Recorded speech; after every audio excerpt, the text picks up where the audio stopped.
Ufa! Flamengo joga mal, faz pior partida dos últimos tempos, mas vence time semiprofissional. Vamos falar disso para vocês. Destaques da partida e considerações. Flamengo vence no sub-20 e no basquete. E Pedro tá próximo de passar o Gabigol na artilharia histórica da Libertadores. Mais um fantasma que a gente vai ver exorcizado na história do Flamengo. E vou trazer um debate aqui para vocês, tá certo? Reforços pro Flamengo na partida com o Vitória, galera. Então, ó, fica de olho aí nas próximas partidas, porque tem retorno importante no Mengão. Fala, galera boa! Aqui é o Dieguinho Fly, esse é o novo canal Flamengo Novel. Você que estava inscrito no outro, tá achando estranho? Não foi a plataforma que te desinscreveu. Foi alguém que não gosta do nosso conteúdo e do que a gente fala por medo, que tirou o nosso canal antigo. Então, ó, olha se você tá inscrito nesse aqui. Olhou? Boa! Tio tá orgulhoso de vocês, hein? Ó, então, se inscreve agora, vou dar um tempinho aqui. Se inscreveu? Ativa o sino das notificações para você não perder nada na opção todos. Compartilha, comenta bastante, porque, ó, o trabalho, meu amigo, esse daí não vai parar. Se derrubarem a gente 5 vezes, a gente se levanta 6. E muito disso é pelo carinho de vocês que tá aí do outro lado. Então, nosso trabalho vai seguir. E como diz a música da Nação 12, nada nos para.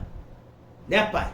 Muito. Então, bora, galera, pra cima deles. Parada é a seguinte, o Flamengo ontem venceu no Novo Basquete Brasil o São Paulo por 105-86 e com uma atuação soberba no segundo período, no terceiro período e no quarto período da partida. O Flamengo abriu vantagem e tá apenas com 2 derrotas no NBB e tá seguindo firme o fluxo. O técnico Gustavinho De Conte deixou o Flamengo, agora a gente tá com o técnico Sérgio Hernandes e o trabalho continua, galera. Vencemos também no Brasileirão Sub-20 com o gol do mascarado Lohan. O Flamengo venceu o Fluminense por 1-0 na estreia do Nuno Campos, que já tinha tomado... Não sei se foi estreia, na verdade, desculpa. Já tinha perdido por 5-0 pro Vasco naquela vergonha, mas o Flamengo conseguiu a primeira vitória no Brasileirão Sub-20 e segue o fluxo aí visando a recuperação, tá certo? Então, essas são as vitórias do Flamengo, além da vitória na Libertadores ontem, que eu quero falar com vocês. Mas antes eu quero perguntar, vocês acompanham o basquete? Vocês gostam quando eu trago aqui novidades do Novo Basquete Brasil, do Orgulho da Nação, do Brasileirão Sub-20 com as joias rubro-negras, que são o futuro da nação?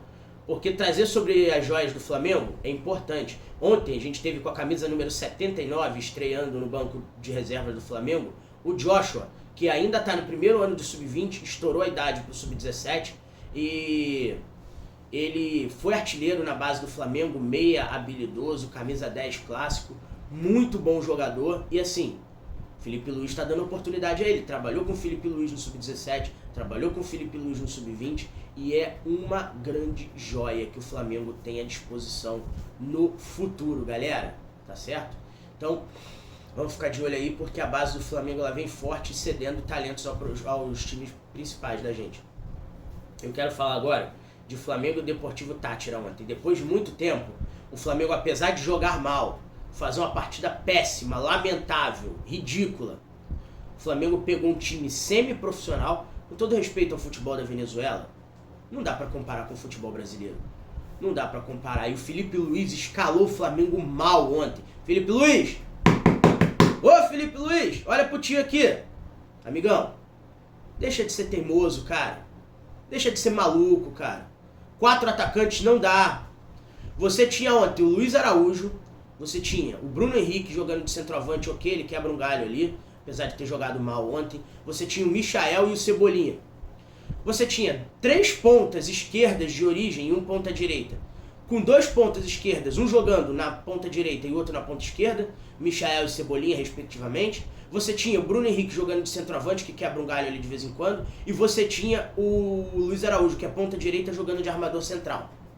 Eu vou expandir essas notícias quando fizer o vídeo de análise, que vai sair daqui a pouco aqui no canal Flamengo Novo, pra vocês. Mas não dá pra você ter esses caras jogando juntos, porque eles são pontas e são jogadores de corrida. E a velocidade é um dos principais fundamentos, se não o principal, de cada um deles. Cada um a sua característica, a sua maneira. Mas não dá pra você ter os 4 atuando juntos.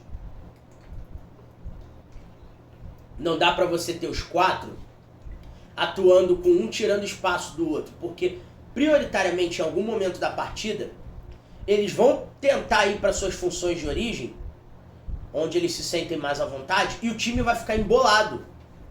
Foi o que aconteceu ontem, no primeiro tempo, pavoroso do Flamengo, em parte do segundo tempo, que só começou a melhorar com as mudanças. O Flamengo não tinha meio campo ontem, o Flamengo perdeu o meio campo completamente. Para cada um jogador do Flamengo, tinha 3 jogadores do Deportivo Táchira. Com a mudança, as mudanças que o Felipe Luiz fez, e tirou Ayrton Lucas, que jogou mal demais, e colocou Alexandro, já deu uma outra cara na lateral esquerda. O Varela na lateral direita mais uma vez foi bem. É chover no molhado, fala do Varela no atual período. O Pulgar com a entrada do Alan. Cara, que partida do Alan, hein? Que partida do Alan. Eu tô na fila com a primeira senha pra pedir desculpa a ele. Tá certo? Porque tá jogando um bolão. E ontem atacou e defendeu, junto com o Eric Pulgar, que pra mim, junto com o Juninho, foi o melhor em campo. Os 3 melhores, Alan, Pulgar e Juninho. E, assim, a entrada do Juninho, a entrada do Alan Cian ajudaram muito nas movimentações de ataque do Flamengo. Tanto que o Juninho, de peito, faz o primeiro gol. O tento único da partida, como os antigos gostavam de dizer, né, pai? Então, o Juninho fez o gol único. O Flamengo arranca no grupo com uma vitória fora de casa na Libertadores, coisa que não vinha desde 2022. A última vitória em casa do Flamengo, fora de casa do Flamengo, tinha sido aquele 4-0 na semifinal da Libertadores de 2022 contra o Vélez Sarsfield, que o Pedro marca 3 gols. Então, a diferença está nisso. O Felipe Luiz volta a vencer, mas precisa... Volta a vencer, não. O Felipe Luiz faz o Flamengo voltar a vencer na Libertadores, fora de casa, mas precisa parar com a teimosia. O Flamengo fica muito fragilizado no meio campo quando joga nesse 4-2-4 que o Felipe Luiz tenta propor. Empilhar atacante não significa que a gente vai ter movimentação e qualidade, porque o cérebro da equipe é o meio campo. E com Pulgar e De La Cruz, com De La Cruz sobrecarregado, tentando armar e tentando defender, não deu certo, galera. Tá certo? Então, quero saber o que você achou da partida de ontem. Daqui a pouco eu vou trazer os números e as estatísticas, expandindo mais num vídeo separado para organizar melhor aqui para vocês. E o importante é que vencemos. O importante também é essa vitória, porque o Central Córdoba, na Argentina, jogando com a LDU do Equador, empatou em 0-0 e o Flamengo já arranca como líder do grupo, tá certo? Então, Flamengo e Palmeiras vão disputar o primeiro lugar na classificação geral da Libertadores, e o Palmeiras também venceu a duras penas, mas venceu fora de casa o Sporting Cristal do Peru por 3-2, com o gol do Richard Rios, que o Flamengo deu praticamente de graça e tá arrebentando lá no Palmeiras, tá certo? Então, vamos prosseguir aqui falando sobre reforços que o Flamengo vai ter e o status dos jogadores que não jogaram ontem. O Gerson, junto com o Plata e o Wesley, não entraram em campo por conta de preservação, no caso do Gerson, e quadro viral, quadro de gripe, no caso do Wesley e do Plata. O Gerson já viajou para Salvador, tá? O Gerson já viajou para Salvador para reforçar o Flamengo visando a partida com Vitória no domingo pelo Campeonato Brasileiro, e o Plata e o Wesley podem retornar ao Flamengo. Amanhã, eles têm até amanhã, sábado, para saberem se vão viajar ou não, se eles vão ter condições de jogo ou não. Então, vamos torcer para que eles tenham uma pronta recuperação e que possam ajudar o Flamengo. Se não, na partida de domingo contra o Vitória, na partida de quarta-feira contra o Central Córdoba, a estreia do Flamengo na Libertadores no Maracanã, tá certo, galera? E ó, expectativa para esse jogo de casa cheia, tá certo?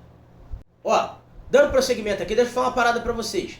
Meu pai e eu estamos aceitando presente, não estamos, pai? Estamos. E a parada é a seguinte, galera, o presente é ingressos pro Super Mundial de Clubes. Mas tem a passagem também. Tem a passagem também, a gente tá aceitando o pacote completo, tá? O visto a gente cuida, tá bom? Vou explicar pra vocês o que eu tô brincando com isso.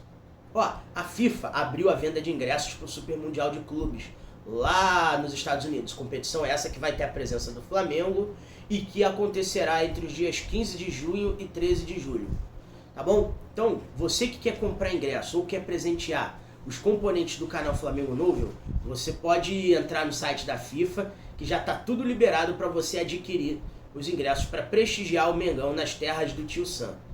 E aí, vai acompanhar o Flamengo na primeira, na segunda, na terceira rodada? E ainda sobre o Mundial de Clubes da FIFA, o Super Mundial, deixa eu pincelar uma coisa com vocês enquanto a alergia vai bombando por aqui por causa da mudança de tempo. Vai ter uma questão, que é o julgamento na Corte Arbitral do Esporte, no dia 23 de abril. E esse julgamento vai definir quem vai ocupar a vaga que seria do León do México. León, que é do mesmo dono do Pachuca, e pelo regulamento da FIFA, duas equipes do mesmo dono não podem disputar o Super Mundial de Clubes. Com isso, o León, que é o menos ranqueado na CONCACAF, perdeu a vaga e tem 3 possibilidades no grupo do Flamengo. Quem entrou como terceiro interessado nessa questão pleiteando a vaga pelo ranking de clubes da CONCACAF é a Liga Alajuelense, equipe da Costa Rica. E a CONCACAF, por questões comerciais e de interesse, quer fazer um playoff entre o Los Angeles FC dos Estados Unidos, equipe do goleiro francês Hugo Lloris e do atacante da seleção francesa também, Olivier Giroud, que jogaram Copa do Mundo e foram campeões com a França, além do cria do Ninho, do garoto do Ninho, Igor Jesus. Essa equipe pode entrar no grupo do Flamengo, ou o América do México, que a gente tem a chance de dar a resposta naquela vergonha que foi a da Libertadores de 2008, que a gente sai de um 4-2 no México e toma um 3-0 na despedida do papai Joel Santana no Maracanã, e é uma das eliminações, se não a mais vergonhosa, da história do Flamengo, com Cabanhas e tudo, né? Então, a gente tem a chance de ter ou Los Angeles FC, ou América do México, ou a Liga Alajuelense da Costa Rica no grupo do Flamengo. Então vamos ficar de olho nessa questão, porque dia 23 o nosso grupo vai estar completo novamente e dessa vez de maneira definitiva, tá certo, galera? Então quero saber de você já a sua opinião. Qual dos 3 componentes você acha que vai para o grupo do Flamengo? Liga Alajuelense da Costa Rica, Los Angeles FC dos Estados Unidos ou América do México? Quem você gostaria de ver no grupo do Flamengo? E por quê? Deixa nos comentários que eu quero saber a sua opinião. E vamos falar da hipocrisia do Vasco novamente, do seu presidente, Pedrinho. Pedrinho, o hipócrita. A parada é a seguinte, nação. O BEP respondeu à solicitação do Vasco referente a ter jogo lá em São Ratoário, o jogo do Flamengo com o Vasco, pela 5ª rodada do Campeonato Brasileiro. A parada é a seguinte, o BEP falou: nem com torcida única, nem com 90% de capacidade do Vasco e 5% do Flamengo. E isso deixou o Vasco de mãos atadas. Sabe por quê, pai? Não. Porque não tem tempo para vender o mando de campo e o Vasco faturar um dinheirinho extra. Deu mole. Ou seja, deu mole. Vai ter que jogar ou no Maracanã ou no Engenhão. Então, Flamengo e Vasco, de acordo com o BEP, não vai acontecer em São Ratoário, galera. O que é uma pena, sabia? Eu acho uma pena. Porque em 2017 eu tive o prazer de saborear uma vitória do Flamengo dentro da casa deles. Então, muita gente não pôde ir naquele jogo e gostaria de ir nesse. Mas, lamento, galera, dessa vez não vai rolar. E durante o negocinho aí do bichinho, do C19, Flamengo e Vasco em São Ratoário foi sem torcida. Então, os 2 últimos jogos do Flamengo em São Ratoário, eles não venceram a gente. Foram 2 resultados negativos. Um em 2017 e um em 2020. Então, Vasco, beijo pra vocês. Vão ter que jogar em outro lugar. Porque nisso aí que vocês chamam de estádio, vocês não vão jogar não, meu amigo. Sinto muito por vocês. Deixa sua risada pro Pedrinho e pra hipocrisia do Vasco, galera. Quero saber, onde você acha que deveria ser esse jogo? Tá bom? Não sai desse vídeo sem deixar o seu like, o seu comentário. Se inscreve no canal pra ajudar a gente a retomar. Se ainda não for inscrito, ativa o sininho das notificações pra você não perder nada. Compartilha o vídeo. Saudações rubro-negras.